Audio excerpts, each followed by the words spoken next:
Ahoj, Ahojte, ahojte. mohol by sa nám predstaviť? Jasne, že áno, ja sa volám Patrik Pompa, tehotná hlava.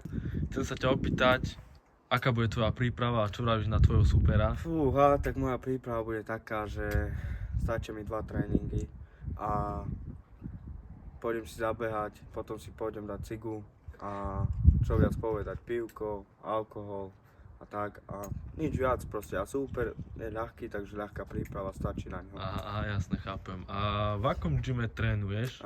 Gym je neznámy a keď sa už toto pýtaš, tak aj tréner mi povedal, že za chvíľu prídem a zbehol si kúpiť cigy a už sa nevrátil, takže trénujem sám a snažím sa ako môžem, ale nezabúdajte, zápas bude tvrdý a dobrý. Ver teda, a čo by si odkázal tvojmu superovi? Čo by som mu odkázal? Že nak sa pripraví hlavne a nak to nezanedbá, nak hlavne príde, lebo ja sa veľmi na ňo teším a inak príde tam a spraví aspoň 2-3 dutinky, ako môžem poprosiť. A to je asi celé, čo by som mu odkázal.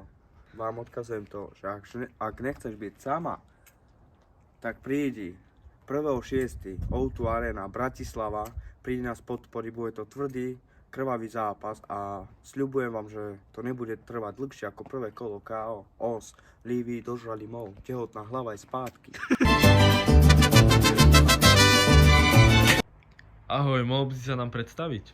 Ahojte, moje meno je Martin Dlhé vlasy. Chcem sa ťa opýtať, v akom gyme trénuješ? Môj gym, o tom by som ani radšej nerozprával, ja netrénujem v gyme, lebo môj tréner zistil, že mám málo rokov, nestíham to, lebo musím chodiť do školy, Aha. takže na to nemám čas, rád sa učím, aj sa musím učiť. Takže ako bude prebiehať tvoja príprava na zápas?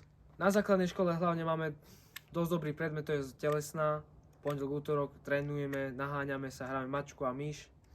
A piatok máme ešte súťaž hula hoop, takže uvidím, ako tam ešte dopadne. Aha, to ti držíme v tom palce. Ďakujem. Si odkázal tvojmu superovi? Nech sa hlavne pripraví, videl som na storkách, že mi tam odkazoval, aby som spravil 2-3 dutinky. Tabak mi už došiel, takže bohužiaľ. A ja mu ešte odkazujem, aby sa ešte raz presvedčil, či je ozaj tehotný. A ľuďom by si odkázal čo? Majú sa tešiť? Mali by prísť, bude to veľká zábava, keďže s takým pukom bude mať zápas. Ale 1.6. O2 Arene v Bratislave, príďte sa pozrieť, príďte ma podporiť. Ďakujem. Os.